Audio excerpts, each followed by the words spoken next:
Hello everyone, welcome back to the channel. अब हम आज डिस्कशन करने जा रहे हैं हमारा जीएसटी मैराथन जो है वो थर्ड पार्ट जो हमारा पेंडिंग रह गया था। आई एम वेरी सॉरी, मैं अपलोड नहीं कर पाया था because of my face to face commitment. And जो ऑलमोस्ट थ्री सारी फेस टू फेस कमिटमेंट जो थी वो खत्म हो चुकी है। एंड हम ये वीडियो में अब हम मैराथन का जो थर्ड पार्ट है वो स्टार्ट करने जा रहे हैं, जहाँ हम प्लेस ऑफ सप्लाई, टीडीएस और टीसीएस जो है वो डिस्कशन करेंगे। मैंने इस सारी मैराथन में एक पेमेंट ऑफ टैक्स नहीं करवाया और एक टैक्स इनवॉइस नहीं करवाया और एग्जेम्पशन नहीं करवाया, बिकॉज वो आप कर सकते हो खुद से। बड़े आसान से चैप्टर थे। और ये तीन जो है ये तीन चैप्टर जो है वो हम डिस्कशन करने जा रहे हैं, place of supply, TDS and TCS.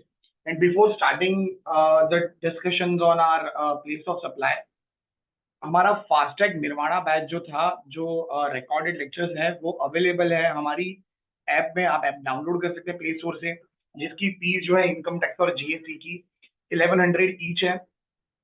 बड़ी नॉमिनल सी फीस रखी गई है। आप ये लेक्चर्स जो हैं, जो फास्टैग बैचेस की, वो रिकॉर्डेड लेक्चर्स आप देख सकते हैं अगर आप देखना चाहें।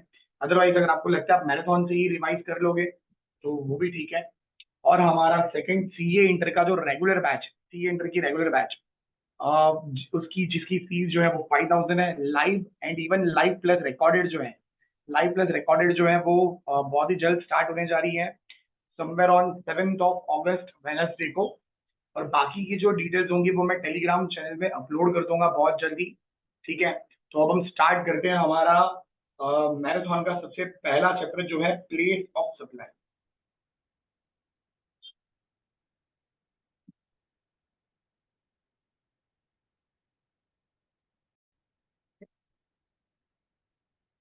तो अब हम स्टार्ट करते हैं प्लेस ऑफ सप्लाई। तो सबसे पहला तो अगर आपको याद हो प्लेस ऑफ सप्लाई हमको क्यों पढ़ना था, इसका रेलेवेंस क्या था, तो सबसे पहला मेरे को बताना, आप कितने टाइप के सप्लाई हुआ करते थे? दो टाइप के सप्लाई हुआ करते थे अगर आपको याद हो, इंट्रास्टेट सप्लाई, इंटरस्टेट सप्लाई। अच्छा, इंट्रास्टेट सप्लाई क्या होता था? तो location of supply and place of supply same state same UT, तो इंट्रा। एंड दूसरा कौन सा था? इंटरस्टेट सप्लाई, अगर लोकेशन ऑफ सप्लायर और place of supply two different state, two different UT, one state one UT, या फिर import export है, या फिर सप्लाई टू और बाय एसएजेड है, तो ऐसे कुछ केसेस में हम उसको इंटरस्टेट मानते थे। अब यहाँ पर इंट्रा और इंटर डिटरमाइन करने के लिए आपको दो चीजें देखनी होती थी, location of supplier and place of supply. तो ये चैप्टर का रेलेवेंस क्या है? Place of supply to determine whether it is intrastate supply और इंटरस्टेट सप्लाई। और इंट्रास्टेट सप्लाई है तो कौन सा टैक्स आएगा? सीजीएसटी, एसजीएसटी, या तो फिर सीजीएसटी, यूटीजीएसटी। और इंटरस्टेट सप्लाई है तो टैक्स कौन सा आएगा? आईजीएसटी। तो इन शॉर्ट टैक्स डिटरमाइन करना पड़ेगा आपको। अगर टैक्स डिटरमाइन करना है आपको, तो उसके लिए आपको चाहिए इवन प्लेस ऑफ सप्लाई। तो because determination of tax depend करता है whether the transaction is intra और इंट्रा, और वो पता चलेगा हमको प्लेस ऑफ सप्लाई से। अब प्लेस ऑफ सप्लाई जो है, अगर आपको याद हो, ये हमने जितनी भी चैप्टर्स पढ़े, जितनी भी सेक्शंस पढ़ी, ऑलमोस्ट सारी लिखी थी सीजीएसटी एक्ट में। प्लेस ऑफ सप्लाई ये एक ऐसा चैप्टर है जो लिखा है आईजीएसटी एक्ट 2017। ये कहाँ लिखा है बेटा? Integrated goods and service tax act 2017, IGST act 2017 में। अब प्लेस ऑफ सप्लाई जो है, प्लेस ऑफ सप्लाई गुड्स का भी होगा, प्लेस ऑफ सप्लाई सर्विस का भी होगा। ठीक है, गुड्स का प्लेस ऑफ सप्लाई, सर्विस का प्लेस ऑफ सप्लाई। तो कौन सी सेक्शन है आईजीएसटी एक्ट में? तो आईजीएसटी एक्ट 2017 में चार सेक्शन है, सेक्शन 10, 11 और सेक्शन 12, 13। ठीक है, उसमें सेक्शन 10 और 12 ये दोनों बात करते हैं डोमेस्टिक ट्रांजेक्शन पर, डोमेस्टिक। और 11, 13 बात करते हैं इंपोर्ट एक्सपोर्ट पर, इंटरनेशनल ट्रांजेक्शन पर, इंपोर्ट एक्सपोर्ट। और इंपोर्ट एक्सपोर्ट जो है ये हमारे सिलेबस में नहीं है। इंपोर्ट एक्सपोर्ट हमारे सिलेबस में नहीं है। तो हमारे सिलेबस में क्या है? Place of supply of goods and section 12 of IGST act, place of supply of service. I hope आपको ये बेसिक बातें याद होंगी। तो हमारे सिलेबस में बस खाली दो ही सेक्शन है, सेक्शन 10 और 12। ठीक है, सेक्शन 10 और सेक्शन 12। सेक्शन 10 कौन से एक्ट में? आईजीएसटी, याद रखना आईजीएसटी एक्ट में। सेक्शन 10 जो है सीजीएसटी में, वो कौन सी सेक्शन थी? सीजीएसटी के अंदर अगर आपको याद हो, सेक्शन 10 क्या था? वो कॉम्पोजिशन स्कीम थी। फिर सेक्शन 12 जो था सीजीएसटी एक्ट में, वो टाइम ऑफ सप्लाई था, time of supply of goods precisely. 11, 13 IGST का तो हमारे सिलेबस में है ही नहीं। ठीक है, तो फिलहाल हम स्टार्ट करते हैं अब आईजीएसटी एक्ट 2017। तो सबसे पहला गुड्स की प्लेस ऑफ सप्लाई जो है, गुड्स की प्लेस ऑफ सप्लाई वो कहाँ लिखी है, सेक्शन 10। सेक्शन 10 में टोटल कितने क्लॉज पढ़ने हैं यहाँ पर, तो A B C C A D और ई। आई होप आपको ये सारे क्लॉज याद होंगे। और उसमें सी ए जो है ये एक अमेंडमेंट था, ठीक है, ये एक अमेंडमेंट है। Clause c a section 10 subsection 1 clause c a. अब मैंने क्या करा है, ए फिर सी और सी ए। अगर आपको याद हो हमने इसको एक चार्ट के फॉर्म में पढ़ा था कुछ इस तरह, ठीक है। तो टाइम ऑफ तो प्लेस ऑफ सप्लाई, हाँ, place of supply, I hope अब आपको दिख रहा है पूरा स्क्रीन पर। Place of supply in case of goods, in case of goods या सर्विस, तो इन केस ऑफ गुड्स क्या होगा, तो आप सबसे पहला चेक करिए रेसिपिएंट कैसा है, वेदर इज रजिस्टर्ड और अनरजिस्टर्ड। अगर वो रजिस्टर्ड पर्सन है, अगर सामने वाला बंदा रजिस्टर्ड है, तो अगर आपको याद हो हम किसकी बात कर रहे हैं, गुड्स की। हम पहला सेक्शन 10 बात कर रहे हैं जो गुड्स के बारे में। तो अगर आपको याद हो सामने वाला बंदा रजिस्टर्ड है, तो उसका प्लेस ऑफ सप्लाई क्या होता था, तो डिपेंड करेगा मूवमेंट हो रही है या नहीं, मूवमेंट या नो मूवमेंट। अगर गुड्स एक जगह से दूसरी जगह जा रहे हैं, मूवमेंट हो रही है, मूवमेंट, तो प्लेस वेयर मूवमेंट टर्मिनेट, ठीक है, प्लेस वेयर मूवमेंट टर्मिनेट। अगर गुड्स मुंबई से दिल्ली जा रहे हैं, तो मूवमेंट कहाँ टर्मिनेट हो रही है, दिल्ली, तो Delhi will be the place of supply. I hope आपको याद आया होगा, मैंने मूवमेंट क्या होती है उसमें ढेर सारे एग्जांपल भी दिए थे आपको।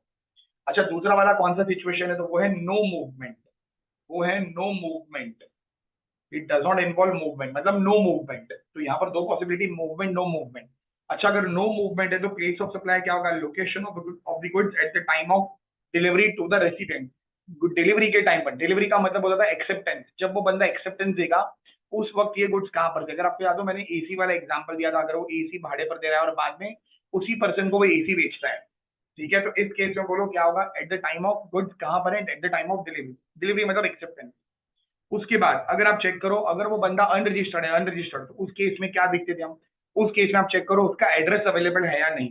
अगर उसका, अच्छा किसके पास एड्रेस, सप्लायर के पास, अगर उसका एड्रेस अवेलेबल है, एड्रेस किसका, रेसिपिएंट का, रिकॉर्डेड करता है वो इन द इनवॉइस, अगर एड्रेस अवेलेबल है तो लोकेशन ऑफ रेसिपिएंट। और अगर एड्रेस अवेलेबल नहीं है तो बोलो, तो फिर वो खुद का ही लोकेशन ले लेगा। और एड्रेस का मतलब क्या है, तो खाली स्टेट का नाम बता देगा तो भी चल जाएगा, ठीक है। जैसे मान लो मैं महाराष्ट्र वाला हूं, अब एक बात बताना, मान लो क्या मैं वही महाराष्ट्र वाला, तो मैं महाराष्ट्र वाला, अच्छा, और मैं दिल्ली घूमने जा रहा हूँ, हम लोग दिल्ली घूमने जा रहे हैं। अब दिल्ली वाला बंदा जो है महाराष्ट्र वाले को सेल कर रहा है, मैं महाराष्ट्र वाला बंदा अगर मान लो यहाँ बैठे बैठे दिल्ली से कुछ मंगवाता, दिल्ली से कुछ मंगवाता, तो प्लेस ऑफ सप्लाई क्या होना चाहिए था, महाराष्ट्र होना चाहिए था, बिकॉज कंजम्पशन यहाँ पर हो रहा है, कंजम्पशन यहाँ पर हो रहा है, तो कौन सी गवर्नमेंट को टैक्स मिलना चाहिए था, महाराष्ट्र गवर्नमेंट को। आईजीएसटी जो था वो अल्टीमेटली किसको मिलता है, बायर के स्टेट, तो महाराष्ट्र को मिलना चाहिए था। अब प्रैक्टिकली दिक्कत अराइज हो गई कि महाराष्ट्र वाला बंदा अगर वो दिल्ली जा रहा है, महाराष्ट्र वाला बंदा दिल्ली घूमने जा रहा है, 10 दिन के लिए मैं दिल्ली चला गया, अब 10-15 दिन के लिए मैं दिल्ली चला गया, दिल्ली में कुछ शॉपिंग करी, वो पूरी गुड्स लेकर तो मैं महाराष्ट्र में आया, वो गुड्स सारी लेकर मैं महाराष्ट्र में आया, लेकिन मैं बंदा कैसा हूँ, अनरजिस्टर्ड। अब बोलो एक्चुअली कंजम्पशन किधर होने वाला है, महाराष्ट्र में कंजम्पशन होने वाला है। तो प्रैक्टिकली सिचुएशन देखी गई, प्रैक्टिकली लोग क्या किया करते थे, लोग दिल्ली दिल्ली ट्रीट करके उस पर सीजीएसटी एसजीएसटी लगा दिया करते थे, और इस वजह से अमेंडमेंट किया गया और यहाँ लिखा गया अगर कोई दिल्ली वाला बंदा, भले ही आप महाराष्ट्र वाले हो और वहां घूमने गए हो, वहां घूमने गए हो, ठीक है, तो अब चेक करा जाएगा क्या आपने अपना एड्रेस उसको बताया था। अगर आपने अपना उसको एड्रेस बताया था तो हम क्या लेंगे, महाराष्ट्र। अल्टीमेटली बोलो टैक्स कौन सा आएगा, location of supplier Delhi, place of supply Maharashtra, tax आएगा आईजीएसटी। और जो कौन सी गवर्नमेंट को मिलेगा, आईजीएसटी हम पे करते हैं सेंट्रल गवर्नमेंट को, बट बाद में सेंट्रल गवर्नमेंट शेयर कर देगी महाराष्ट्र के साथ, डेस्टिनेशन बेस्ड टैक्स है, ठीक है। इस पर मैंने अमेंडमेंट लेक्चर में बहुत डिटेल में एक्सप्लेन किया था, अगर आप चाहो अब एक बार अमेंडमेंट लेक्चर विजिट कर लेना, देख लेना वो, ठीक है। तो फिर हमारा पहला हो गया सेक्शन 10(1), यहाँ पर हमारे कौन से क्लॉज हो गए, ए सी एंड सी ए सी सी ए सी सी ए सी सी ए याद रहेगा। और ये देखो रजिस्टर्ड में ए आता है, स्मॉल ए है वो स्मॉल है, सी और यहाँ पर सी है, ठीक है। आई होप आपको ये याद रह गया होगा।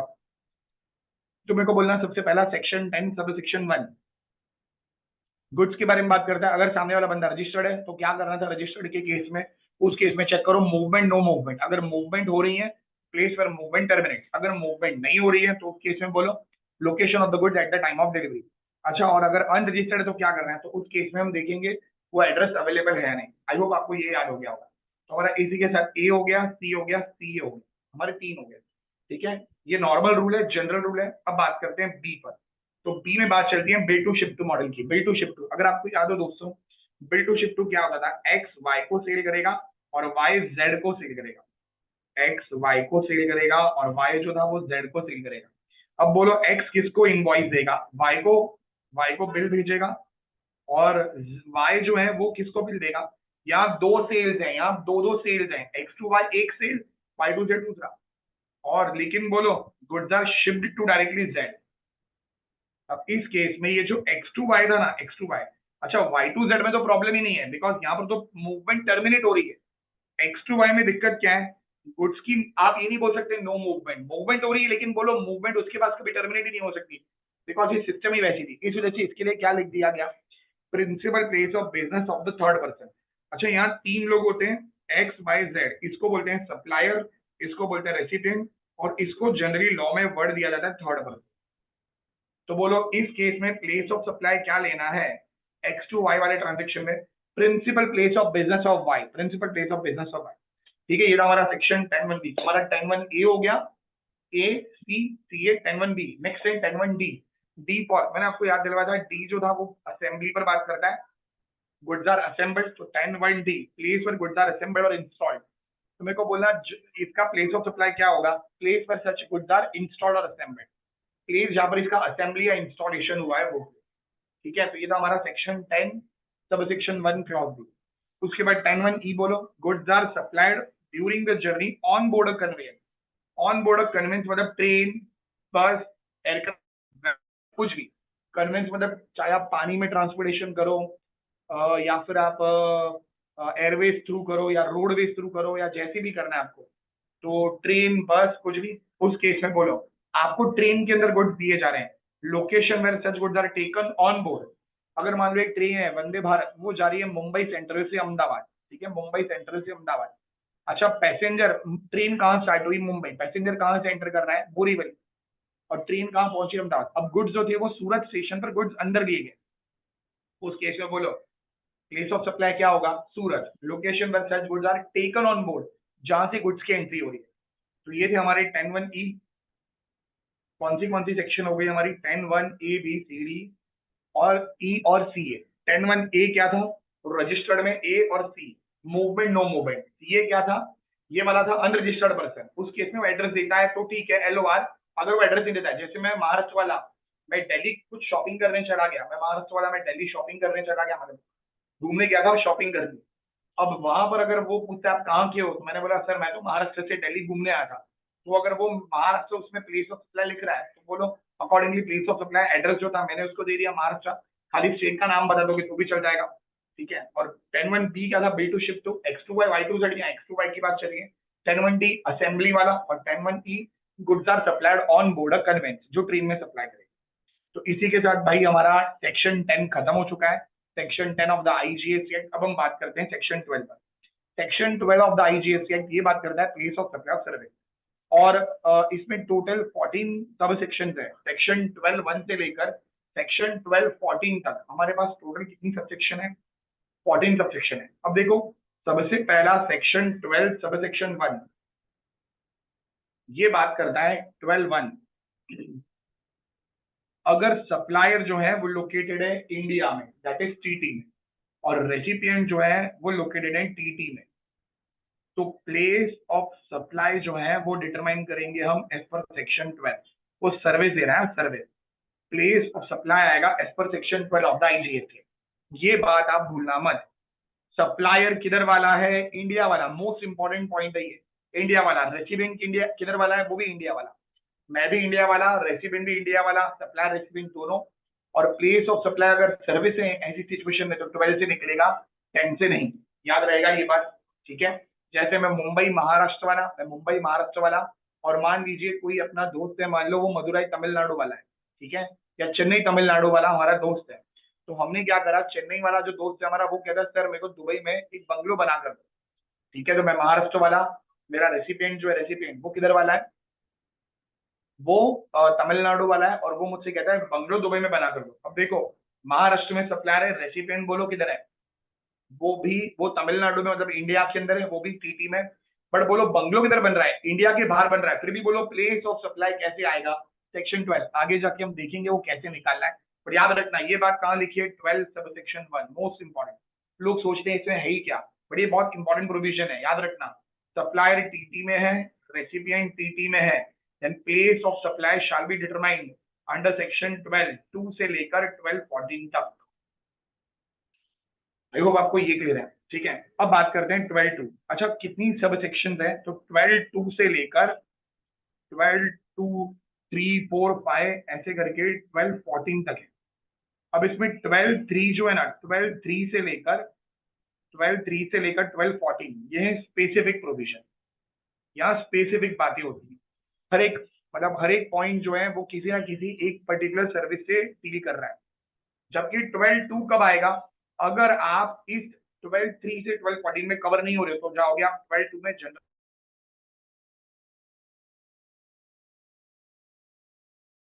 सेक्शन 2। जनरल रूल क्या कहता है ये जनरल रूल, तो आप चेक करना। अगर रेसिपिएंट रजिस्टर्ड है तो प्लेस ऑफ सप्लाई क्या होगा, location of the recipient. Place of supply क्या होगा, अगर रेसिपिएंट रजिस्टर्ड है तो बोलो LOR, ठीक है। बिकॉज वो रजिस्टर्ड है तो वो अपना GST नंबर देगा, और GST नंबर से बोलो सप्लायर इजीली क्या करेगा, उसका एड्रेस पैच कर सकता है। तो मेरे को बोलना इसमें क्या होगा, LOR। लेकिन अगर अगर रेसिपिएंट अनरजिस्टर्ड, है तो उस केस में अगर उसका एड्रेस अवेलेबल है तो LOR, और एड्रेस अवेलेबल नहीं है तो LOS। मतलब एक सप्लायर है, एक रेसिपिएंट है। अब चेक करो ये कैसा वाला बंदा है, अगर रजिस्टर्ड है तो LOR, अगर ये अनरजिस्टर्ड लेकिन इसका एड्रेस हमारे पास है, ये उसका एड्रेस हमारे पास है, मतलब किसके पास एड्रेस अवेलेबल है, सप्लायर के पास रेसिपिएंट का एड्रेस अवेलेबल है, तो क्या होगा, LOR। अगर अवेलेबल नहीं है तो वो खुद का ही एड्रेस ले लेगा। ये था हमारा जनरल रूल, आई होप आपको याद आ गया होगा, सेक्शन 12 सेक्शन 2। और 12-2 बेटा कब अप्लाई करोगे, जब 12-3 से 12-14 एप्लीकेबल नहीं हो। फिर था हमारा 12-3। 12-3 कौन सा था, तो ये बात करता था इमूवेबल प्रॉपर्टी के ऊपर। 12-3 जो था वो बात करता था immovable property, services in relation to immovable property. यहाँ पर 3 बातें हैं। पहला वाला,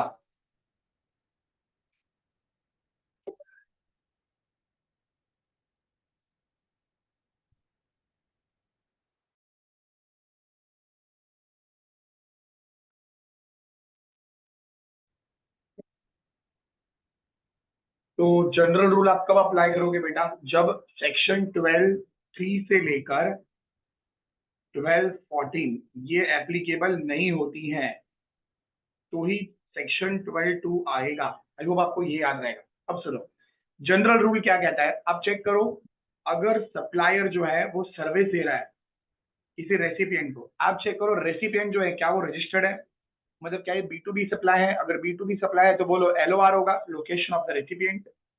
वो अपना GST नंबर देगा और वही जो होगा उसके बेसिस पर बोलो उसका एड्रेस पता चल जाएगा, और वही जो होगा वो उसका प्लेस ऑफ सप्लाई बनेगा। एंड इफ अगर वो अनरजिस्टर्ड है तो हम चेक करेंगे क्या उसका एड्रेस हमारे पास, मतलब सप्लायर के पास एड्रेस अवेलेबल है। अगर एड्रेस अवेलेबल है तो LOR, एड्रेस अवेलेबल है तो LOR, अगर एड्रेस अवेलेबल नहीं है तो LOS, if address is not available. ठीक है, तो एक सप्लायर है एक रेसिपिएंट है। अगर मेरे को बोलो ये बंदा रेसिपिएंट रजिस्टर्ड है तो LOR, लेकिन अगर ये बंदा अनरजिस्टर्ड है बट उसका एड्रेस हमारे पास मतलब सप्लायर के पास अवेलेबल है तो LOR, लेकिन अगर एड्रेस अवेलेबल नहीं है तो खुद का ही प्लेस जो है वो प्लेस ऑफ सप्लाई बन जाएगा। ये कहता है जनरल रूल। आई होप आपको जनरल रूल याद आ गया होगा, ठीक है। हमने जो रेगुलर लेक्चर्स थे उसमें बहुत डिटेल में डिस्कशन करा था इन सब के पीछे क्या लॉजिक था, क्यों ऐसे सब प्रोविजन है। आई होप आपको याद आए होगी ये प्रोविजन, ठीक है। तो section 12 sub section 2 general rule, registered है अनरजिस्टर्ड, रजिस्टर्ड है तो LOR, अनरजिस्टर्ड है तो बोलो LOR और LOS। उसके बाद नेक्स्ट सेक्शन है सेक्शन 12 सब सेक्शन 3। यहाँ पर बात चल रही है इमूवेबल प्रॉपर्टी की, इन केस ऑफ इमूवेबल प्रॉपर्टी। अब दिमाग में एक बात फिट कर लेना, 3 to 14, 12-3 to 12-14 में अगर नहीं आ रहा है तो जाएगा वो 12-2, ठीक है। तो 12-3 सर्विसेज इन रिलेशन टू बोलो इमूवेबल प्रॉपर्टी, किसके रिलेटेड सर्विसेज है, इमूवेबल प्रॉपर्टी के रिलेटेड सर्विसेज है। जैसे फॉर एग्जांपल सर्विसेज है directly related to immovable property, जैसे कंस्ट्रक्शन है, वर्क्स कॉन्ट्रैक्ट है, या फिर लॉजिंग और अकोमोडेशन। लॉजिंग अकोमोडेशन मतलब क्या, जैसे रूम भाड़े पर दे रहा है, होटल्स हैं जैसे, ठीक है, तो होटल या कोई बोट या जो भी वेसल्स हैं वो सब रूम भाड़े पर दे रहे हैं। या फिर accommodation in an immovable property for organising any function, जैसे देखिए कोई शादी हो रही है और वहां पर जो है एक हॉल भाड़े पर दिया, और हॉल में देखा होगा वो गांव से सब लोग मान लो यहाँ मुंबई आ रहे हैं और उनको रहने के लिए हमने व्यवस्था करी है, तो अकोमोडेशन, ठीक है। तो मेरे को बोलना तीन सर्विस हैं, तीनों की तीनों in relation to immovable property है। अगर ऐसा है तो प्लेस ऑफ सप्लाई क्या होगा, location of immovable property. Immovable property जिधर भी लोकेटेड है वो बनेगा प्लेस ऑफ सप्लाई, अगर वो इंडिया में है तो। लेकिन अगर वो इंडिया के बाहर है, अगर इंडिया में है विद इन इंडिया, तो place of supply is the place for immovable property is located. अगर वो इंडिया के बाहर है तो उस केस में बोलो क्या बनेगा, place of supply, LOR, location of the recipient. जैसे मान लो एक सप्लायर है मुंबई वाला, महाराष्ट्र वाला, और रेसिपिएंट है पुणे वाला, मुंबई पुणे, महाराष्ट्र वाला, वो भी महाराष्ट्र वाला, लेकिन बंगलो किधर कंस्ट्रक्ट करके दे रहा है, दुबई में। बंगलो किधर कंस्ट्रक्शन करके दे रहा है, दुबई में कंस्ट्रक्ट करके दे रहा है। तो इस केस में प्लेस ऑफ सप्लाई कौन सी सेक्शन से डिटरमाइन करें, 12 या 13? तो याद रखना 13 नहीं आएगा, 12 ही आएगा। रीजन मैंने आपको 12(1) में बोला था, 12(1), if supplier and recipient both are located in India, ये भी इंडिया में है ये भी इंडिया में है, तो आंसर 12 से ही निकलेगा। और 12 से बोलो क्या आएगा, तो LOR, that is Pune, Maharashtra. और टैक्स लगेगा बिकॉज जो मैंने एग्जांपल दिया उसमें दोनों में CGST SGST लगेगा, दोनों इंडिया महाराष्ट्र में। तो ठीक है, तो मेरे को बोलना if services are in relation to immovable property, तो अगर वो विद इन इंडिया है तो क्या होगा, लोकेशन ऑफ इमूवेबल प्रॉपर्टी। और अगर आउटसाइड इंडिया है तो बोलो LOR। अब एक नोट ध्यान में रखना, ये इंपॉर्टेंट पॉइंट है, याद रखना इसको। अगर इमूवेबल प्रॉपर्टी इंडिया के अंदर ही लोकेटेड है बट ये लोकेटेड है मोर देन वन स्टेट में, जैसे मान लो मुझको कॉन्ट्रैक्ट मिला है हाईवे कंस्ट्रक्ट करने का या रोड कंस्ट्रक्ट करने का। अब ये हाईवे जो है वो 3 स्टेट में जा रहा है, महाराष्ट्र में जा रहा है, कर्नाटका में जा रहा है, महाराष्ट्र, कर्नाटका एंड गोवा, ये महाराष्ट्र, गोवा, कर्नाटका। तो ये 3 स्टेट में होकर हाईवे जा रहा है। अब इस केस में मेरा प्लेस ऑफ सप्लाई क्या बनेगा, तो प्लेस ऑफ सप्लाई मेरे 3 बनेंगे। आई होप आपको ये प्रोविजन याद होगी। Maharashtra is a place of supply, Karnataka is a place of supply and Goa is a place of supply. Place of supply is each state और UT in proportion to the value of service, in proportion to the value. अच्छा, अगर आपको अलग अलग value दिए तो मगजमारी नहीं है। मगजमारी कब होगी मालूम है, जब ऐसा हाईवे बन रहा है महाराष्ट्र, गोवा, महाराष्ट्र, गोवा एंड कर्नाटका, और अगर आपको अलग अलग अमाउंट दिया है कि महाराष्ट्र के लिए 5,000 करोड़, गोवा के लिए 2,000 करोड़, कर्नाटका के लिए 4,000 करोड़, तो मगजमारी नहीं है। लेकिन अगर मान लो एक अमाउंट दिया आपको 15,000 करोड़ रुपए, अब प्रॉब्लम ये है प्लेस ऑफ सप्लाई मालूम है मुझको लेकिन वैल्यू ऑफ सप्लाई नहीं मालूम। वैल्यू ऑफ सप्लाई क्या आएगा, तो that will depend upon apportionment of the value पर। देखो place of supply each state और UT in proportion to the value of service. I hope आपको ये प्रोविजन याद आ गई होगी। अपोर्शनमेंट ऑफ द वैल्यू, अगर कॉन्ट्रैक्ट एग्जिस्ट करता है तो एज फॉर द कॉन्ट्रैक्ट, अगर कॉन्ट्रैक्ट है तो एज फॉर द कॉन्ट्रैक्ट, जो भी कॉन्ट्रैक्ट में अमाउंट लिखे होंगे, जो भी रेशियो प्रोपोर्शन बोला होगा उस प्रोपोर्शन में बांट दो। अगर कॉन्ट्रैक्ट नहीं है तो क्या बेस लोगे, या तो एरिया, या तो टाइम स्पेंड, या तो night stay. Area, time spend, या तो नाइट स्टे। अच्छा, एरिया का मैंने अभी अभी एग्जांपल दिया, मैं इस केस में किलोमीटर के बेसिस पर हाईवे का वैल्यू बाइफरकेट कर लूंगा, महाराष्ट्र में कितने किलोमीटर, गोवा में कितने किलोमीटर और कर्नाटका में कितने किलोमीटर। वैसे ही टाइम स्पेंट और नाइट स्टे, अब मैंने आपको रेगुलर लेक्चर्स में इन सब पर एग्जांपल दिए थे, इन तीनों के एग्जांपल आपको मॉड्यूल में मिल जाएंगे। मॉड्यूल में तीनों पर एक एक एग्जांपल इंस्टीट्यूट ने दे रखे हैं, ठीक है। तो आई होप आपको ये याद रहेगा। इसी के साथ हमारा सेक्शन 12 सब सेक्शन 3 खत्म हो गया। बोलो क्या था ये, services in relation to immovable property. अच्छा, इमूवेबल प्रॉपर्टी में दो पॉसिबिलिटी, अगर विद इन इंडिया है तो location of place of supply will be location of immovable property, अगर आउटसाइड इंडिया इमूवेबल प्रॉपर्टी है तो LOR will be the place of supply. और अगर इंडिया के अंदर है लेकिन वो 2 या 2 से ज्यादा स्टेट में जा रही है तो फिर तो each state will be the place of supply. But आपको बाइफरकेशन करना पड़ेगा वैल्यू का, और वैल्यू के लिए बेस क्या लोगे, अगर कॉन्ट्रैक्ट है तो कॉन्ट्रैक्ट में जो भी रेशियो प्रोपोर्शन बोला है वो ले लो, अगर नहीं है तो बोलो एरिया, टाइम स्पेंड और नाइट स्टे। भाई याद रहेगा सबको ये। हमारा इसी के साथ देखो 12(2) हो गया जनरल रूल, उसके बाद देखो हमारा 12(3) हो गया in relation to immovable property. अब हम नेक्स्ट बात करते हैं सेक्शन 12 सब सेक्शन 4। क्या 5 सर्विसेज जो है वो स्पेसिफाइड है, कौन सी हैं, तो रेस्टोरेंट और केटरिंग, फिर उसके बाद पर्सनल ग्रूमिंग, फिर उसके बाद फिटनेस सेंटर्स या फिटनेस वाली सर्विसेज, उसके बाद ब्यूटी ट्रीटमेंट और कॉस्मेटिक और plastic surgery, health services including cosmetic plastic surgery. ठीक है, तो restaurant, personal grooming, fitness centres या फिटनेस वाली सर्विसेज और ब्यूटी ट्रीटमेंट और बोलो cosmetic plastic surgery, health services. अब इन केसेस में आपको प्लेस ऑफ सप्लाई क्या लेना है, location where such services are perform. ठीक है, आप किसी रेस्टोरेंट में चले गए, अब मैं मान लो मैं मुंबई की किसी रेस्टोरेंट में चला गया, तो मेरे को बोलना रेस्टोरेंट किधर लोकेटेड है, तो location of supply restaurant Maharashtra, and place of supply क्या होगा, अगेन महाराष्ट्र, जहां पर वो लोकेटेड है। ठीक है, तो ये था हमारा section 12 subsection 4, place where it is performed, जहां पर वो लोकेटेड है और क्या। ठीक है, सर्विस कहां परफॉर्म करेगा, जहां वो लोकेटेड है। तो ये था हमारा सेक्शन 12 सब सेक्शन 4। तो मेरे को बोलना हमारा 12 1 हो गया, 12 2 हो गया, 12 3 हो गया, 12 4 हो गया। 12 1 क्या था, इंडिया इंडिया, 12 से आंसर आएगा। 12 2 जनरल रूल, 12 3 क्या था हमारा, इमूवेबल प्रॉपर्टी, 12 4 क्या था हमारा, ये हमारा रेस्टोरेंट केटरिंग वाला, 12 5 है हमारा training and performance appraisal, 12 sub section 5। यहाँ पर आप चेक करना रेसिपिएंट कैसा वाला है। ठीक है, रजिस्टर्ड है या अनरजिस्टर्ड है।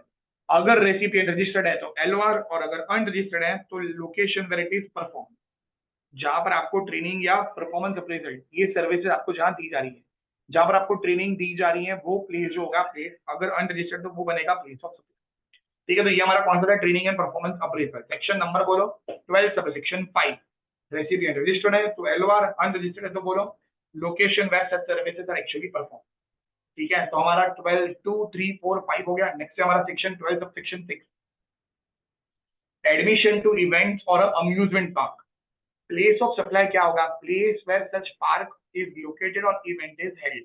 जहां पर जैसे मान लीजिए हम लोग मुंबई के वाटर किंगडम में चले गए, ठीक है, या फिर एडलर मैजिका या जिधर भी जाना है तुमको, वहां चले गए। अब मेरे को बोलो क्या ये आपको ऐसे ही जाने देगा, ये मैं चला गया उसमें, क्या मेरे को वो टिकट इशू करेगा और वो टिकट मेरे को गेट पर दिखानी होगी तो ही मुझे एंट्री मिलेगी। तो my admission, my entry depends on this ticket, मैंने उसके लिए पैसा दिया होगा। बोलो इस केस में सप्लायर किधर वाला है, मुंबई महाराष्ट्र, और प्लेस ऑफ सप्लाई बोलो प्लेस पर इवेंट इज हेड और पार्क इज लोकेटेड। बोलो पार्क कहाँ लोकेटेड है, अम्यूजमेंट पार्क। अच्छा, पार्क मतलब कौन सा पार्क है, ये अम्यूजमेंट पार्क है। ठीक है, तो बोलो अम्यूजमेंट पार्क कहाँ लोकेटेड है, Mumbai Maharashtra, that will B place of supply. तो ये था हमारा सेक्शन 12 सब सेक्शन 6। नेक्स्ट है हमारी सेक्शन 12 सब सेक्शन 7। कौन सी है ये, ऑर्गेनाइजिंग इवेंट, इवेंट ऑर्गेनाइज करना, इवेंट ऑर्गेनाइज करना या फिर स्पॉन्सरशिप ऑफ एन इवेंट, पूरी इवेंट ऑर्गेनाइज करके देना, जैसे फिल्मफेयर अवार्ड ऑर्गेनाइज करके दे रहा है, या फिर मान लीजिए टाटा आईपीएल या जो भी नाम है उसका, जो भी स्पॉन्सर है, स्पॉन्सरशिप सर्विस। अगर आपको याद हो स्पॉन्सरशिप में आरसीएम भी आ रहा था, खैर मैं एससीएम आरसीएम की बात नहीं कर रहा। इस केस में देखना, अगर सामने वाला रजिस्टर्ड है, ये पूरा रूल है इसका, अगर सामने वाला रजिस्टर्ड है तो एलओआर, अगर वो अनरजिस्टर्ड है तो आप चेक करना, अगर रजिस्टर्ड है तो एलओआर, और अगर अनरजिस्टर्ड है तो आप चेक करना इवेंट किधर हो रही है, इवेंट आउटसाइड इंडिया हो रही है या इवेंट इन इंडिया हो रही है। अगर इवेंट इंडिया के बाहर हो रही है तो प्लेस ऑफ सप्लाई क्या लेना है, एलओआर। ठीक है, और अगर इवेंट इंडिया में हो रही है तो बोलो place where event is held और पार्क इज लोकेटेड। अच्छा, यहाँ पर एक नोट है, नोट पर हम बाद में बात करते हैं। ये सर्विस आई होप आपको समझ में आई होगी। जैसे मान लो फिल्म फेयर अवार्ड है, तो हमने क्या करा, हम उसको ऑर्गेनाइज करके दे रहे हैं, पूरा स्टेज लगा कर दे रहे हैं, लाइटिंग्स और ये सब लगा कर दे रहे हैं। तो अब जो है फिल्म फेयर अवार्ड जो ऑर्गेनाइज करता है, ये हम लोग, हमारी कंपनी, मान लो जो भी इवेंट मैनेजमेंट कंपनी है, और क्या फिल्म फेयर वाले मेरे को पैसा देंगे, हाँ, ये मैं हूं, मैं सप्लायर, और रेसिपिएंट कौन है, फिल्म फेयर अवार्ड जो हेल्ड करते हैं वो, तो उसको पूरा ही इवेंट ऑर्गेनाइज करके दे रहे हैं। अब मेरे को बोलो जो इवेंट जिसके लिए हो रही है फिल्म फेयर अवार्ड, वो डेफिनेटली उसके चांसेस है वो रजिस्टर्ड होगा, उस केस में क्या करना है, एलओआर। लेकिन अगर वो अनरजिस्टर्ड है भी, तो उस केस में अगर आउटसाइड इंडिया हो रहा है, जैसे आईफा आईफा अवार्ड, तो क्या होगा, location of the recipient, because 12 में हम आते ही कब है, जब दोनों इंडिया के अंदर हो। अच्छा, अगर इंडिया के अंदर है तो place where event is held. ठीक है, अच्छा, अगर वो इवेंट मान लो इंडिया में मल्टीपल स्टेट में हो रही है, अगर आपको याद हो मैंने रेगुलर लेक्चर में शाहरुख खान वाले का एग्जांपल दिया था कि वो प्रमोट करने जा रहा है अपनी मूवीज को, तो मेरे को बोलना इस केस में event, if events are held in a multiple states में हो रहा है, तो इस केस में प्लेस ऑफ सप्लाई क्या होगा, ईच स्टेट और UT in proportion to the value. ठीक है, आप जो स्टेट में प्रमोशन के लिए गए थे, तो उस केस में आपको स्टेज बना कर दिया होगा शाहरुख खान को, that is organizing an event. तो बोलो इस केस में प्लेस ऑफ सप्लाई तो ईच सेट आएगा, बट इसके प्रपोर्शन में ले रहा है in proportion the value of service. अच्छा, अब ये वैल्यू कैसे निकालोगे? तो अगर कॉन्ट्रैक्ट है तो कॉन्ट्रैक्ट, और अगर कॉन्ट्रैक्ट नहीं है तो application of generally accepted accounting principle. Normally जो भी अकाउंट्स में जो प्रिंसिपल होते होंगे वैसे मतलब क्या होते होंगे, तो नंबर ऑफ इवेंट। मान लीजिए एक शाहरुख खान का कोई मूवी आया, ठीक है, रेड चिलीज एंटरटेनमेंट, एक सेकंड के लिए मानता हूं मैं वो अनरजिस्टर्ड है, क्योंकि रजिस्टर्ड है तो मगजमारी नहीं है। ये सारी बातें किसमें चल रही हैं? अनरजिस्टर्ड में। ये सारी की सारी डिस्कशन किसमें चल रहा है? अनरजिस्टर्ड में। तो मान लीजिए हमने जो है शाहरुख खान को रेड चिलीज एंटरटेनमेंट जो अनरजिस्टर्ड है उसको मल्टीपल स्टेट में इवेंट ऑर्गेनाइज करके दी है, उसको मल्टीपल स्टेट में इवेंट्स ऑर्गेनाइज करके दी है, ठीक है। उसकी कोई मूवी आने वाली है शाहरुख खान की, तो हमने क्या करा, दिल्ली, मुंबई और राजस्थान, तीन स्टेट में उसको इवेंट उसको ऑर्गेनाइज करके दे रहे हैं। क्या रेड चिलीज अपने को पैसा देगा? प्लेस ऑफ सप्लाई तो ये तीन आएंगे। अब वैल्यू कैसे निकालनी है? वैल्यू तो that will depend on number of event. कि मान लीजिए दिल्ली के कितने मॉल में वो शाहरुख खान प्रमोट करने गया था इस मूवी को, तो वो नंबर ऑफ इवेंट्स कितनी हुई है वो चेक करेंगे, ठीक है। ये देखना जरा, ये था हमारा सेक्शन 12 सब सेक्शन 7, सबको याद रहेगा। तो हमारे कौन से हो गए? 12(1), 2 और 3, 4, 5, 6, 7। 12(1) क्या था? इंडिया इंडिया वाला था। 12(2) क्या था? 12(2) तो 12(2) था जनरल रूल। उसके बाद 12(3) याद है जनरल रूल क्या था? वो रजिस्टर्ड है अनरजिस्टर्ड है वो सब देखना था। अच्छा, 12(3) क्या था? 12(3) था इमूवेबल प्रॉपर्टी। फिर 12(4) क्या था? वो रेस्टोरेंट केटरिंग वो सब था। फिर उसके बाद 12(5) क्या था? वो ट्रेनिंग, 12(5) जो था वो training and performance appraisal, yes. And 12(6) क्या था? ये था इवेंट्स वाला, एडमिशन टू इवेंट, और ये वाला organizing and sponsorship of event. I hope आपको 12(7) तक की सारी सेक्शन याद आ गई होंगी। नेक्स्ट हमारा 12(8), 9 और 10। और 8 क्या था? Transportation of goods. फिर 12(9) क्या था? Transportation of passenger. और 12(10) क्या था? Services on board of conveyor. तो अब हम बात करते हैं सेक्शन 12 सब सेक्शन 8 पर। ट्रांसपोर्टेशन ऑफ गुड्स, चाहे वो ट्रक में हो, रेल में हो, वेसल में हो, कैसे भी हो, इंक्लूडिंग मेल और कुरियर, ठीक है। चाहे वो मेल कर रहा हो या कुरियर कर रहा हो, कैसे भी, ठीक है, पोस्ट ऑफिस के थ्रू हो या कुरियर के थ्रू, कुछ भी। तो इसके बारे में इसका place of supply shall be determined under section 12 sub section 8। क्या चेक करना है? वापस वही, वो रजिस्टर्ड है कि अनरजिस्टर्ड। अगर रजिस्टर्ड है तो एलओआर, और अनरजिस्टर्ड है तो इस केस में location at which goods are handed over. कहां से हैंडेड ओवर? मतलब दो वर्ड है, हैंड ओवर और डिलीवर। या डिलीवरी की बात नहीं कर रहा है, गुड्स कहां से उठाए, पिकअप पॉइंट। तो handed over for transportation, location at which goods are handed over for transportation, याद रहेगा ये। तो रजिस्टर्ड है तो एलओआर, अनरजिस्टर्ड तो pickup point, location of the good, location at which goods are handed over for transportation, that is pickup point. ये concept हमारा 12(8). 12(9) है ट्रांसपोर्टेशन ऑफ पैसेंजर। अच्छा, ट्रांसपोर्टेशन ऑफ पैसेंजर जो था उसमें आपको चेक करना था वो रजिस्टर्ड है या अनरजिस्टर्ड है। अगर इस केस में आपको 3 पॉइंट मैंने आपको करवाए थे, नॉर्मल टिकट, फिर उसके अलावा पास, जो हम पास कहते हैं, issue of right to passage, ऐसे कुछ लिखा है वहां पर लॉ में एग्जैक्टली, और तीसरा रिटर्न जर्नी। यहाँ 3 चीजों पर बात चल रही है। नॉर्मल टिकट, मैं मान लो आज मैं अहमदाबाद जा रहा हूँ, दैट इज, या फिर रोज मुंबई से सूरत, सूरत से मुंबई आना जाना है, और रिटर्न जर्नी। अब यहाँ पर नॉर्मल टिकट जो है या फिर पास कुछ भी हो, अगर रेसिपिएंट रजिस्टर्ड है तो हमेशा एलओआर ही आएगा, तो एलओआर ही आएगा। अगर रेसिपिएंट अनरजिस्टर्ड है तो इस केस में आप चेक करना प्लेस ऑफ सप्लाई क्या होगा, location where passenger embark, journey start करता है। कौन सी वाली जर्नी? Continuous journey. अगर आपको याद हो हमने आधा 1 घंटा डिस्कशन करा था कंटिन्यूअस जर्नी क्या होती है उसके ऊपर, ठीक है। कंटिन्यूअस जर्नी, कंटिन्यूअस जर्नी का डेफिनेशन मैंने यहाँ लिखा है, journey for which one or more tickets are issued at the same time. और जिसके रिलेटेड इंपॉर्टेंट पॉइंट था, it does not involve stopover, और जिसके लिए one or more separate ticket issued है, ऐसा नहीं होना चाहिए। मतलब stop over plus single ticket नहीं होना चाहिए, sorry, stop over plus separate ticket नहीं होनी चाहिए। It does not involve stop over plus separate ticket, ऐसा होना चाहिए नहीं होना चाहिए। इसका मतलब बोलो क्या होना चाहिए? Stop over plus single ticket, तो ही उस जर्नी को हम क्या मानेंगे? कंटिन्यूअस जर्नी, ठीक है। तो ये कुछ हमारी बात हुई थी। अब देखो रजिस्टर्ड है तो बोलो क्या करना है, एलओआर एलओआर। अनरजिस्टर्ड है तो उस केस में नॉर्मल टिकट है, तो place where passenger embarks on the conveyance for a continuous journey. जहां से पैसेंजर अपनी कंटिन्यूअस जर्नी स्टार्ट करे। अगर पास इश्यू कर रहा है पास, तो आप चेक करना क्या उसका एड्रेस अवेलेबल है, किसका, रेसिपिएंट का एड्रेस अवेलेबल है सप्लायर के पास। अभी को जैसे ट्रेन में पास निकालने जाते हैं तो जहां तक मुझे मालूम है आधार कार्ड का कॉपी तो वो मांगता है, आधार के बेसिस पर ही आजकल टिकट पास निकालते हैं, तो उस केस में उसके पास एड्रेस अवेलेबल होगा ही LOR। बट अगर मान लो किसी केस में एड्रेस अवेलेबल नहीं है, ठीक है, तो उस केस में बोलो क्या होगा, लोकेशन ऑफ सप्लाई। और ये क्या मैं बोल दूं, ये तो सेम एज जनरल रूल जैसा है। And return journey shall be treated as a separate journey. ये कौन सा था हमारा, section 12 subsection 9, normal ticket pass और रिटर्न जर्नी। और सेक्शन 12 सबसेक्शन 10 जो था, ये था हमारा services supplied on board conveyance. Same ऐसा आपने पढ़ा था सेक्शन 10 के अंदर, goods are supplied on board conveyance. I hope अगर आप किसी को याद हो 10(1)(e) था वो, वैसे यहाँ पर 12 सबसेक्शन 10 है, services supplied on board conveyance. Location of the first schedule point of the departure of the conveyance. First schedule point of the departure, जहां से ट्रेन जा रही है, जहां से फ्लाइट जा रही है, तो उसका फर्स्ट शेड्यूल्ड पॉइंट, तुम कहां से जा रहे हो वो नहीं, ट्रेन कहां से स्टार्ट हो रही है, फ्लाइट कहां से स्टार्ट हो रही है, ठीक है, तो that will be the place of supply in case of services supplied on board of conveyance. तो इसी के साथ हमारा कौन सा हो गया, 12 10 हो गया हमारा। 1 2 3 4 5 6 7 8 9 और 10 हो चुके हैं।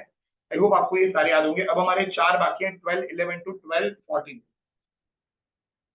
और 12 11 टू 12 14 जो है वो हम स्टार्ट करें उसके पहले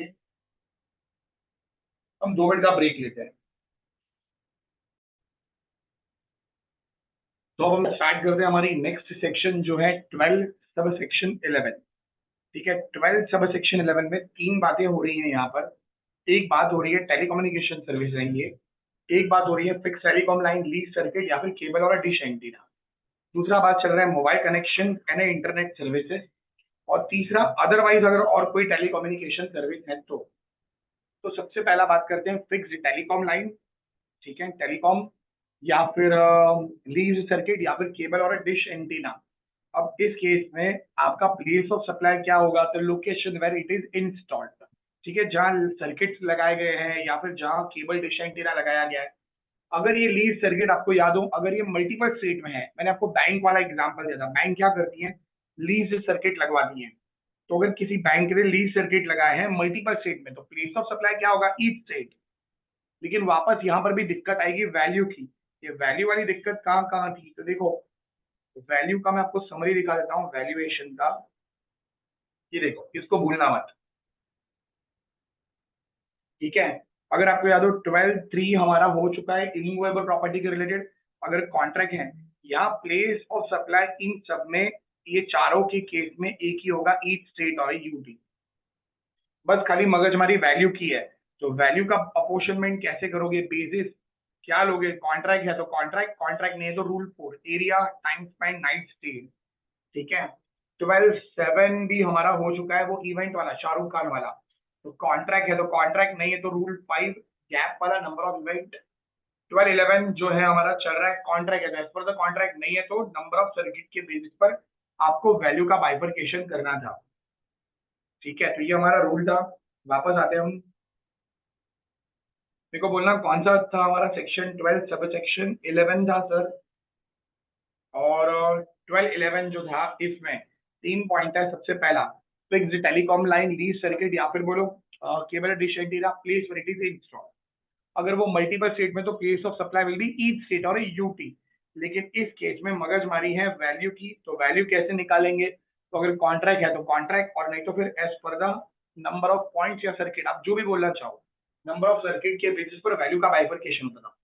उसके बाद ये है पोस्टपेड और प्रीपेड मोबाइल और इंटरनेट कनेक्शन, मोबाइल सर्विस या इंटरनेट सर्विस, ठीक है, मोबाइल का रिचार्ज करवा या फिर अपना मोबाइल प्लस इंटरनेट दोनों का रिचार्ज। जैसे मेरा वोडाफोन है तो मैं इंटरनेट प्लस मोबाइल दोनों का हमारा स्कीम होता है। लेकिन मान लो अपना कोई पुराना वाला मोबाइल है, नोकिया 1100 सैमसंग वाला कोई, ठीक है, कीपैड वाला, तो उस केस में बोलो, उस केस में वो कौन सी सर्विस है, मोबाइल कनेक्शन, ठीक है। तो मोबाइल कनेक्शन या फिर मोबाइल एंड इंटरनेट। अब क्या करना है, तो इसमें चेक करो क्या आपका बिलिंग वाला है या फिर प्रीपेड वाला है। अगर बिलिंग वाला है तो आप कैसे भी रिचार्ज करो उसका, ऑनलाइन पेमेंट करो ऑफलाइन पेमेंट करो, प्लेस ऑफ सप्लाई यही होने वाला है। प्लेस ऑफ सप्लाई क्या होगा, बिलिंग एड्रेस, जो कि प्रैक्टिकली ऐसा नहीं हो सकता कि क्लाइंट आपको कंपनी वाला आपको बिल भेज रहा है और आपका एड्रेस ही ना हो, तो प्रैक्टिकली हमेशा यही होगा, billing address of the recipient that will be the place of supply. लेकिन अगर इन केस बिलिंग एड्रेस नहीं है तो क्या लेना है, लोकेशन ऑफ सप्लाई। अब मुझे प्रैक्टिकली नहीं पता कि ऐसा कैसे हो सकता है कि आप किसी को बिल भेज रहे हो उसका एड्रेस ही नहीं है, ठीक है, बट फिलहाल लॉ में ऐसा लिखा है। आपको याद हो मैंने आपको ये वाला प्रोविजन बताया नहीं था बिकॉज ये प्रैक्टिकली मेरे ख्याल से पॉसिबल जैसा ही नहीं है। खैर पोस्ट पेड होगा, याद रखना, आप ऑनलाइन पेमेंट करो ऑफलाइन, आंसर एक ही आएगा, बिलिंग एड्रेस। और अगर billing address of the customer client नहीं है तो फिर लोकेशन ऑफ सप्लाई। प्रीपेड वाले में आप चेक करना ऑनलाइन रिचार्ज कर रहा है या ऑफलाइन, दुकान पर जाकर कर रहा है ऑनलाइन, vodafone.recharge.com या जो भी है वो, तो उस केस में बोलो location of the recipient in the records of supplier. Telecom वाला वोडाफोन के रिकॉर्ड्स में आपका एड्रेस होगा, आपने आधार कार्ड दिया होगा as an evidence sim card लेते वक्त, तो लोकेशन ऑफ द रेसिपिएंट लेंगे। लेकिन अगर ऑफलाइन पेमेंट कर रहा है, ऑफलाइन दुकान में जाकर रिचार्ज कराया, तो आप ये रूल पढ़ लो, और सिंपली ये कहना चाहता है जहां पर वो दुकान है that will be the place of supply. फिर आप चाहे वो किसी सेलिंग एजेंट है, रीसेलर या डिस्ट्रीब्यूटर के थ्रू खरीदो, या अदरवाइज मतलब जैसे स्टेशनरी की दुकान है, ये मतलब ये लोग का मतलब क्या होता है, रीसेलर, डिस्ट्रीब्यूटर, ये सब जैसे वोडाफोन की गैलरी है या वोडाफोन का एजेंसी या फ्रेंचाइज कोई लेकर बैठा है, ठीक है। लोकेशन ऑफ सच पर्सन या फिर location where vouchers are sold या प्री पेमेंट इज रिसीव्ड। तो हमारे तीन में से पहला हो गया, दूसरा ये हो गया, और तीसरा अदरवाइज अगर और कोई टेलीकम्युनिकेशन का सर्विस जो है इन दोनों के अलावा बचता है, तो उस केस में हम जनरल रूल अप्लाई करेंगे। आपको याद होगा जनरल रूल अनरजिस्टर्ड का, एलओआर अगर एड्रेस है तो, नहीं है तो एलओआर। तो ये था हमारा सेक्शन 12 सबसेक्शन 11। हमारी नेक्स्ट सेक्शन है 12 में बात होती है तीन की, BFS, BF, banking service, financial service and stock broking service. अगर आप यहाँ पर पढ़ोगे तो यहाँ पर आपको क्या बोला है, लोकेशन ऑफ द रेसिपिएंट अगर उसका एड्रेस अवेलेबल है तो, एंड लोकेशन ऑफ सप्लायर अगर उसका एड्रेस अवेलेबल नहीं है तो। ये कौन सा था, 12 याद रहेगा ये, ठीक है। Directly location of recipient unregistered वाला रूल अप्लाई करा है 12 में, बीएफएस, ठीक है। फिर उसके बाद 12-13 है इंश्योरेंस सर्विस, ये दोनों में ही लोकेशन ऑफ रेसिपिएंट लेना है, लेकिन फर्क क्या है, अगर रजिस्टर्ड है तो एलओआर। जैसे रिलायंस जो है, रिलायंस मान लो लाइफ एलआईसी वालों से रिलायंस वालों ने कीमैन इंश्योरेंस पॉलिसी ली, कीमैन, तो इस केस में रिलायंस जो है वो रजिस्टर्ड है, एलओआर। लेकिन मान लो मैंने पॉलिसी निकलवाई है, मैंने, ठीक है, मैंने पॉलिसी निकलवाई किसी और के लिए, मेरी दादी के लिए, दादी कहाँ रहती है, गांव में रहती है, तो मेरे को बोलना location of recipient in the records of LIC. बोलो इसमें किसका एड्रेस होगा, मेरा या मेरी दादी का, इंश्योर्ड पर्सन का, इंश्योर्ड। मॉड्यूल में इस पर इलस्ट्रेशन आप चेक कर लेना। तो सेक्शन 12 सबसेक्शन 13 इंश्योरेंस सर्विस है। तो हमारा 4 में से 3 हो गया, 12-11 हो गया, 12-11 में 3 पॉइंट है, fix telecom line, lead circuit और केबल डिश एंटीना, दूसरा वाला मोबाइल इंटरनेट कनेक्शन, तीसरा वाला अदरवाइज। उसके बाद हमारा था 12-12 BFS, banking service, financial services and stock broking services. उसके बाद 12-13 इंश्योरेंस सर्विस, और हमारा लास्ट है प्लेस ऑफ सप्लाई का, एडवर्टाइजमेंट टू गवर्नमेंट। आप किसको एडवर्टाइजमेंट करके दे रहे हो, गवर्नमेंट को, एडवर्टाइजिंग कंपनी है, गवर्नमेंट को एडवर्टाइजमेंट की सर्विस दे रही है, ठीक है। आंसर कहां से आएगा, आंसर आएगा सर 12-14 से। याद रखना अगर एडवर्टाइजमेंट टू गवर्नमेंट नहीं है, advertisement to non government other than government, किसी और के लिए कर रहा है, तो आंसर आएगा 12-2 से। जनरल रूल, जनरल, ठीक है, जनरल रूल है। तो बोलो प्लेस ऑफ सप्लाई क्या लेना है, ईच स्टेट और यूटी। क्यों ऐसा क्यों होता है, क्योंकि गवर्नमेंट कभी भी एक स्टेट में एडवर्टाइजमेंट नहीं करने जा रहा। अच्छा अगर कर भी देता है तो उस केस में तो बड़ा आसान है, प्लेस ऑफ सप्लाई क्या होगा, मान लो गवर्नमेंट ने खाली महाराष्ट्र में ऐड करी है, ठीक है, मान लीजिए महाराष्ट्र गवर्नमेंट ने महाराष्ट्र में ऐड करी, तो उस केस में प्लेस ऑफ सप्लाई क्या होगा, महाराष्ट्र, और वैल्यू भी इजीली डिटरमाइन कर सकते हो। बट आप देखो नॉर्मली ऐसा नहीं होता, जैसे गुजरात गवर्नमेंट है, हर स्टेट में ऐड करेगा, कुछ दिन बिताइए गुजरात में, होता है ऐसा।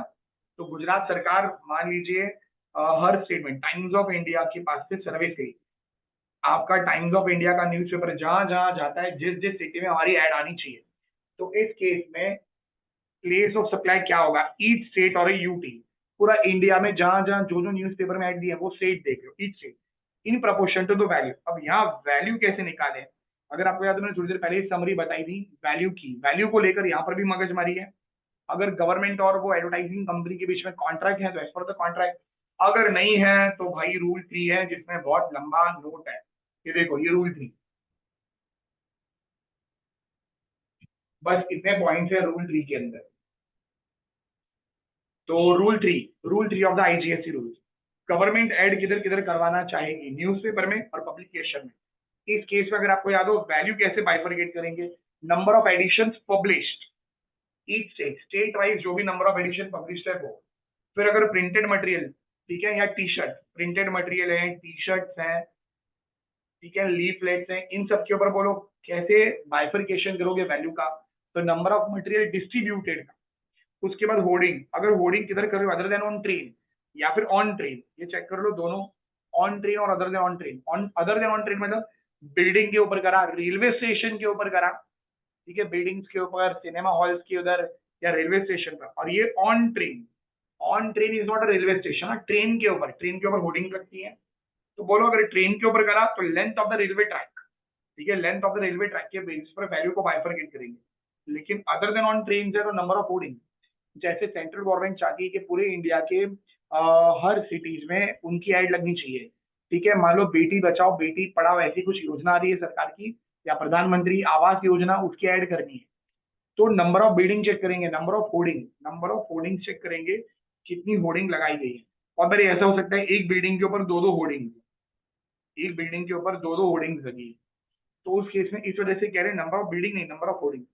लेकिन अगर ट्रेन के ऊपर है तो जैसे मुंबई से सूरत एक ट्रेन आती जाती है, तो इस केस में मुंबई से सूरत ट्रेन आती जाती है, तो प्लेस ऑफ सप्लाई क्या होगा इस केस में, महाराष्ट्र एंड गुजरात। अब मगजमारी है वैल्यू को लेकर, तो वैल्यू कैसे बाइफरकेट करेंगे, तो length of the railway track देखेंगे। उसके बाद यूटिलिटी बिल, बिल के ऊपर ऐड आती है, जैसे लाइट बिल है, गैस का बिल है, तो उस केस में बिलिंग एड्रेस देखेंगे। अदानी जो है वो सबको बिल भेज रहा है, ठीक है, अदानी के साथ गवर्नमेंट ने कॉन्ट्रैक्ट कर लिया, और गवर्नमेंट क्या कर रही है, अदानी को पेमेंट कर रही है कि आप जहां जहां इलेक्ट्रिसिटी सप्लाई करते हो हर बंदे को जिसको भी आप बिल दोगे उस बिल के ऊपर हमारी ऐड आनी चाहिए। तो बिलिंग एड्रेस के बेसिस पर बाइफरकेशन किया जाएगा वैल्यू का। रेलवे टिकट है तो नंबर ऑफ रेलवे स्टेशन, ठीक है, ये देखिएगा ये सारे बेसिस है। उसके बाद next advertisement, basis of opportunity of value. अगर रेडियो स्टेशन पर कर रहा है, रेडियो स्टेशन, तो जैसे रेडियो मिर्ची, अब रेडियो मिर्ची मुंबई भी आता है, रेडियो मिर्ची मान लीजिए अहमदाबाद भी है, रेडियो मिर्ची जयपुर भी है। अब उसका लोकेशन नहीं देखना वो किधर लोकेटेड है, आपको नाम के हिसाब से उसका बाइफरकेशन करना है, ठीक है। हो सकता है कि रेडियो मिर्ची जो है वो मुंबई, अहमदाबाद और जयपुर, ये सारे के सारे जो है यहाँ से चल रहे हैं, मुंबई से। रेडियो स्टेशन मुंबई में लोकेटेड है, यहाँ से 3 चैनल चल रही हैं, एक चैनल रेडियो मिर्ची मुंबई, फिर एक है रेडियो मिर्ची अहमदाबाद या अहमदाबाद, आप जो भी बोलना चाहो, और तीसरा जयपुर। अब होता क्या है, स्टूडियो मुंबई में, लेकिन यहाँ से 3 चैनल रन कर रही हैं। मुंबई मतलब मान लीजिए मराठी में रेडियो मिर्ची मराठी में वो चैनल चल रही है, अहमदाबाद रेडियो मिर्ची गुजराती में चल रही है, और जयपुर रेडियो मिर्ची मान लीजिए मारवाड़ी या हिंदी में चल रही है, मारवाड़ी में चैनल चल रही है। अब यहाँ पर जो है प्लेस ऑफ सप्लाई तो होगा महाराष्ट्र, गुजरात और राजस्थान। अब वैल्यू कैसे निकालेंगे, तो वैल्यू बाइफरकेट करेंगे, लोकेशन नहीं देखेंगे, हम देखेंगे उसका नाम, रेडियो स्टेशन, जैसे मुंबई तो महाराष्ट्र, उसके बाद अहमदाबाद और जयपुर, अंडरस्टूड। तो रेडियो स्टेशन का नाम वाइज, महाराष्ट्र में कितने रेडियो स्टेशन थे, एक, ठीक है, मुंबई तो 1:1:1, महाराष्ट्र गुजरात और राजस्थान में बाइफरकेट हो जाए। बस यहाँ कुछ है नहीं, बाइफरकेशन करने वैल्यू के। उसके बाद सिनेमा हॉल पर कर रहे हो तो नंबर ऑफ स्क्रीन देखेंगे, अगर मल्टी सिनेमा हॉल है, अगर मान लीजिए किसी थिएटर में 3 स्क्रीन है, उसको 3 स्क्रीन काउंट किया जाएगा, नंबर ऑफ स्क्रीन। और उसके बाद टीवी चैनल पर ऐड दे रहे हो, टीवी चैनल तो क्या देखेंगे, व्यूअरशिप, उसमें व्यू देखे जाएगा, टीआरपी या कुछ और नहीं देखेंगे, व्यूअरशिप देखेंगे, व्यूज कितने मिले, व्यूअरशिप ऑफ द चैनल। और ये व्यूअरशिप का डेटा कौन देगा, बीएआरसी देगा, बार्क देगा, ठीक है। और व्यूअरशिप कब की देखनी है, तो मान लीजिए आपने आज एडवर्टाइजमेंट करी है, आज डेट है 14 जुलाई 2024, ठीक है, तो आज आपने ऐड करी 14 जुलाई 2024 को। ये कौन सा क्वार्टर है, तो अप्रैल मई जून नहीं, जुलाई अगस्त सितंबर, इस क्वार्टर में एडवर्टाइजमेंट करनी करी है आपने। बोलो क्या लेना है, प्रीसीडिंग क्वार्टर का लास्ट वीक, इसका प्रीसीडिंग क्वार्टर बोलो, अप्रैल मई जून, तो आएगा last week of June. Last week of June का आप डेटा ले लो व्यूअरशिप का, जो कौन देगा आपको, बार्क देगा, ठीक है। बस उस तरह से वो डेटा लेकर आपको बाइफरकेशन कर रहे हैं वैल्यू के। अच्छा, व्यूअरशिप रिलेट टू, अगर मान लीजिए आप देखिए इंडिया में बहुत सारे स्टेट जो है बाद में जाकर अलग हुए, इंडिपेंडेंस के बाद जो है स्टेट लैंग्वेज के बेसिस पर अलग होते गए। रिसेंटली आंध्र प्रदेश और तेलंगाना ये दोनों अलग हो गए। लेकिन अब ये जो डेटा है ना व्यूअरशिप का, ये बार कभी भी कंबाइंड डेटा देता है, कंबाइंड डेटा। स्टिल अगर कंबाइंड डेटा दे रहा है, मान लीजिए इन दोनों की व्यूअरशिप जो है, व्यूअरशिप इन दोनों की मिलाकर व्यूअरशिप है मान लो 5 करोड़। अब यहाँ की पॉपुलेशन है 3 करोड़, यहाँ पे मैं कुछ भी अमाउंट ले रहा हूँ, यहाँ पर पॉपुलेशन है 3 करोड़, यहाँ पर पॉपुलेशन है 2 करोड़। तो व्यूअरशिप का बाइफरकेशन करेंगे हम, बिकॉज मेरे पास व्यूअरशिप कंबाइंड है, तो मैं क्या बेस लूंगा, पॉपुलेशन। और मैंने व्यूअरशिप कर दी 3 करोड़ और इसकी होगी 2 करोड़, और इसको बेस लेकर आप बाद में वैल्यू को बाइफरकेट कर देंगे। ठीक है, तो आपको पॉपुलेशन के बेसिस पर, वो भी लेटेस्ट जो सेंसस अवेलेबल है उसके बेसिस पर आपको व्यूअरशिप बाइफरकेट करनी है। टीवी चैनल सेम या सिमिलर रूल है इंटरनेट के ऊपर। अगर इंटरनेट के ऊपर ऐड आती है, इंटरनेट सब्सक्राइबर जो है वो देखा जाएगा, नंबर ऑफ इंटरनेट सब्सक्राइबर कितने हैं। और अगर एसएमएस के थ्रू ऐड आती है तो टेलीकॉम सब्सक्राइबर देखेंगे। अब इंटरनेट सब्सक्राइबर कब का देखना है, तो लास्ट फाइनेंशियल ईयर का लास्ट क्वार्टर। अगर आप आज ऐड दे रहे हो आज, तो लास्ट फाइनेंशियल ईयर चेक कर लो, अभी 24-25 है तो 23-24, उसका लास्ट क्वार्टर जनवरी फरवरी मार्च, उसका डेटा ले लो। और नीचे वाला रूल सेम, अगर यहाँ पर इंटरनेट सब्सक्राइबर आपको आंध्र और तेलंगाना, आंध्र प्रदेश तेलंगाना का कंबाइन दिया है, तो पॉपुलेशन के बेस पर उसको बाइफरकेट करो। ठीक है, एसएमएस है तो एसएमएस में टेलीकॉम सब्सक्राइबर ले लो। यहाँ पर डेटा कब का लोगे, अगर मान लो आज 14 जुलाई 2024 को आप ऐड दे रहे हो, तो 14 जुलाई मतलब जुलाई अगस्त सितंबर, तो लास्ट क्वार्टर अप्रैल में जून का डेटा ले लो। आप जब भी ऐड कर रहे हो उसका लास्ट क्वार्टर का डेटा ले लो टेलीकॉम सब्सक्राइबर। और ये रूल सिमिलर, अगर मल्टीपल स्टेट का कंबाइंड डेटा है तो उसका लेटेस्ट पॉपुलेशन के बेसिस पर उसका डेटा जो रहेगा उसको बाइफरकेट करो, उसको बाद में यूज करो वैल्यू ऑफ सप्लाई निकालने के लिए। तो ये थे हमारे बेसिस 1240। और मैं आपको फिर से बोल दूं, ये ऐसा बेस किस में है, तो सर ऐसा जो है, हाँ ये देखिए ये है। बिकॉज ये एक रिविजनरी लेक्चर है, तो मैंने आपको किसी पर भी ज्यादा कोई एग्जांपल नहीं दिया है, ना ही किसी का कोई कॉन्सेप्ट एक्सप्लेन किया है। ये तो एक रिविजन है। ठीक है, बाकी आपको याद होगा मैंने रेगुलर बैच में आपको हर एक चीज याद भी करवाई थी, कैसे कौन सी सेक्शन याद करनी है, किसका क्या रूल है, किस में 2 पॉइंट है, किस में नहीं है, किसकी वैल्यू कैसे निकालनी है। हमने सारे इलस्ट्रेशन भी करे थे मॉड्यूल से। ठीक है, तो ये एक रिविजनरी वीडियो है, याद रखना बेटा। ठीक है, तो ये देखना, ये वैल्यू का बाइफरकेशन इसी सेक्शन में 12 3 12 7 12 11 12 14। क्या रूल नंबर याद रखना है, नहीं मुझे खुद को याद नहीं है, तो अगर आप चाहो तो याद रखो रूल नंबर, वरना चाहे पर ये याद रखना किसमें रूल है। ठीक है, तो ये था हमारा प्लेस ऑफ सप्लाई। ठीक है, अब नेक्स्ट हम स्टार्ट करते हैं टीडीएस सीसीएस।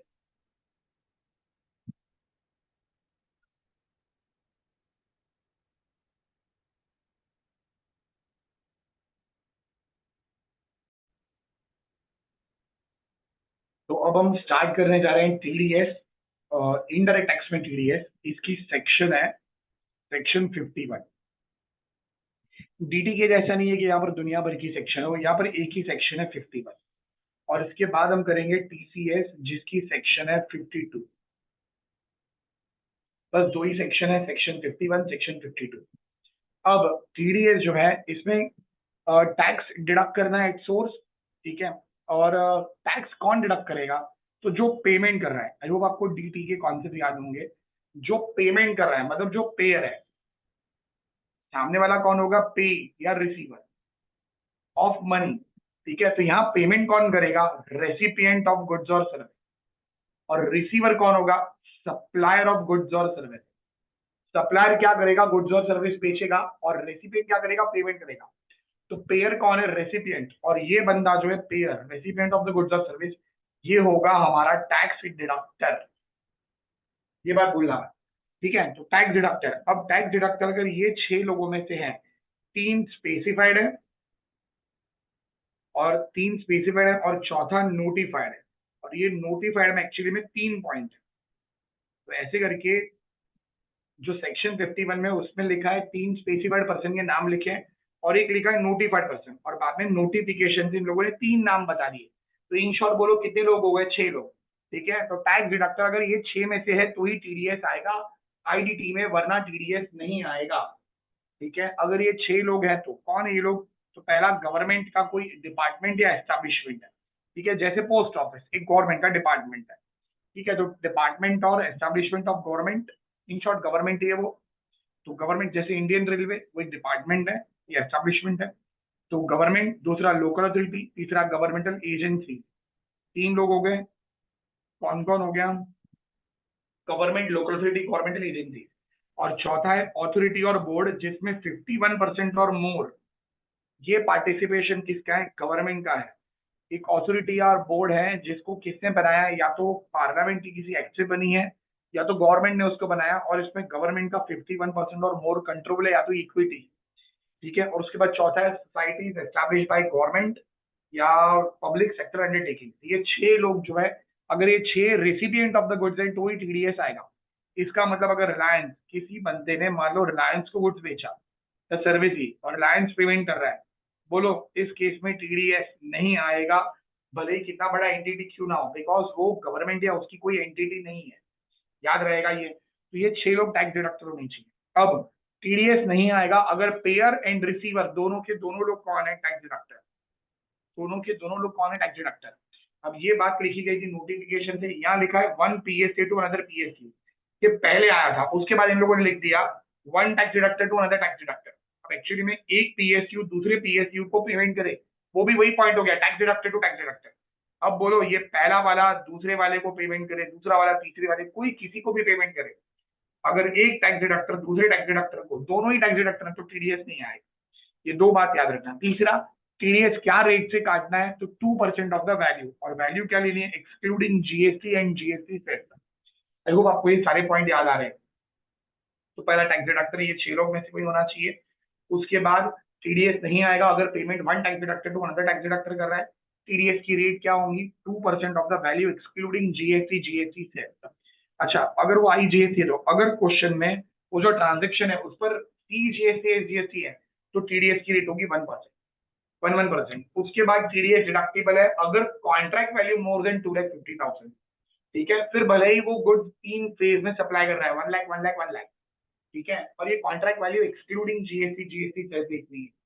याद रहेंगे इतने पॉइंट। उसके बाद नेक्स्ट है नो टीडीएस अगर supplier and place of supply एक स्टेट में है जबकि रेसिडेंट किसी और स्टेट में। मान लीजिए सप्लायर और प्लेस ऑफ सप्लाई ये दोनों है महाराष्ट्र में, और रेसिडेंट है तमिलनाडु वाला। ठीक है, इसका मतलब ये रजिस्टर्ड होगा तमिलनाडु में। तमिलनाडु वाला बंदा CGST plus SGST, that is central और महाराष्ट्र का टैक्स नहीं काट सकता। इस वजह से ऐसा रूल लिखा है। आई होप आपको याद होगा, इस पर भी हमने डिटेल में डिस्कशन करा था रेगुलर बैचेस में। No TDS if supplier and place of supply are in the same state, but recipient बोलो कहां पर है, वो कहीं और है। रजिस्ट्रेशन होता है 24 में, नॉर्मली 7 दिनों से, यहाँ 3 दिन में तुमको आरसी मिल जाएगी from the date of submission of application.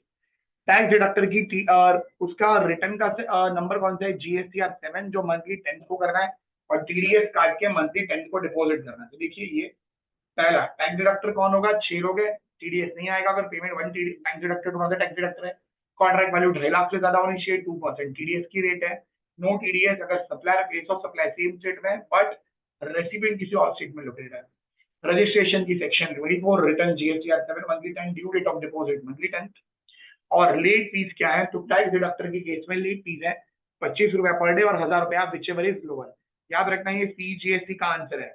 तो late fee under section 47 of CGST act, आपका जो भी आंसर आएगा सेम आएगा अंडर द एसजीएसटी एक्ट। मान लीजिए आपका आंसर 400 आया, सेम आंसर होगा एसजीएसटी 400, और टोटल लेट फीस होगी 800 रुपया, भूलना मत ये। ठीक है, और इसी के साथ हमारा ये टीडीएस खत्म हो गया। नेक्स्ट है टीसीएस। अगर आपको याद हो, ई कॉमर्स ऑपरेटर 2 टाइप के होते हैं। उसमें पहला जो इको होता है, इको खुद ही सप्लायर है। मैंने मैराथन 1 में डिस्कशन करा है, इसका आप चेक कर लीजिएगा, वो खुद ही सप्लायर। दूसरा जिसमें e commerce operator third party है। अब टीडीएस का कॉन्सेप्ट इधर आता है जहां वो थर्ड पार्टी है। इसमें भी वापस 9(5) में टीडीएस नहीं आएगा, सॉरी टीसीएस नहीं आएगा। अदरवाइज जो सिचुएशन है उसमें टीसीएस आएगा। यहाँ टीसीएस नहीं आएगा, यहाँ टीसीएस नहीं आएगा। ठीक है बेटा। तो अब इको अगर थर्ड पार्टी है पढ़ना, E-commerce operator is liable to collect TCS if supplies are made through it.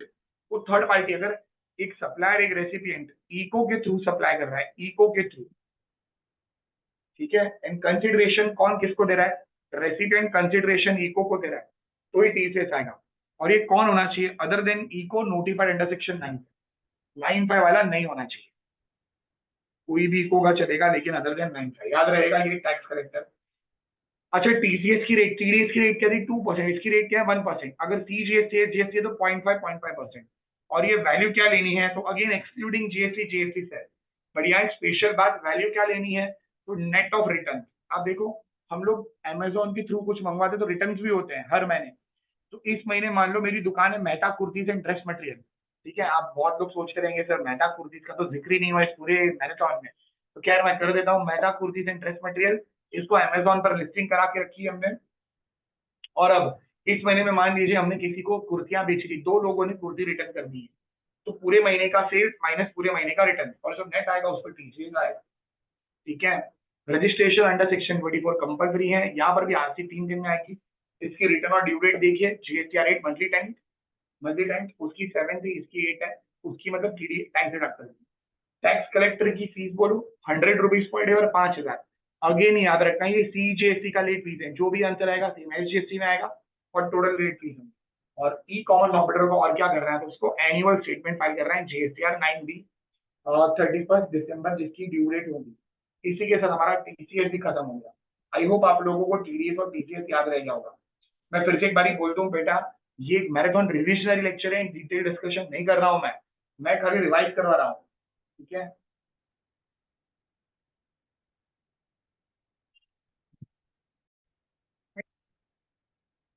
तो हमारा इसी के साथ ये मैराथन का थर्ड पार्ट भी खत्म होता है, जहां पर हमने प्लेस ऑफ सप्लाई, टीडीएस और टीसीएस जो था ये इसका डिस्कशन करा था।